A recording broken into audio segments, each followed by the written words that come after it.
ఇంట్లో గులాబ్ జామ్ ప్యాకెట్ తెచ్చి నెల పైగా అయింది. అమ్మ ఎప్పుడు చేస్తావు గులాబ్ జామ్, ఎప్పుడు చేస్తావు గులాబ్ జామ్ అని మా పిల్లలు అయితే తల ప్రాణం తినేస్తున్నారు అనుకోండి.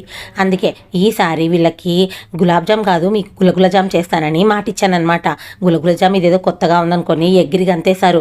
ఇంట్లోకి బయటికి 30 సార్లు తిరిగింటారంటే నమ్మండి. అమ్మ స్వీట్ అయిందా, అమ్మ గులగుల జామ్ అయిందా అని చెప్పేసి అవుతుందని చెప్పానా.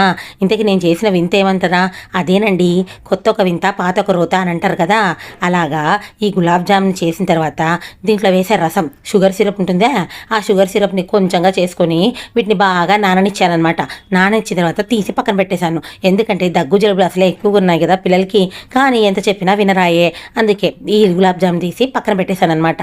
ఇక ఇందులోకి కస్టర్డ్ పౌడర్ వేసి పాలను ఉడికించి ఇలా కొంచెంగా చక్కెర వేసి ఇలా అయితే చేశాను. ఇందులో డ్రై ఫ్రూట్స్ అయితే వేశాను. ఇలా లాస్ట్కి ఒక కలరింగ్ ఇచ్చాను అనమాట. నా పేరు శ్రావణి. ఈ వీడియో నచ్చినట్టయితే లైక్ చేయండి, అలాగే మన ఛానల్ సబ్స్క్రైబ్ చేయండి.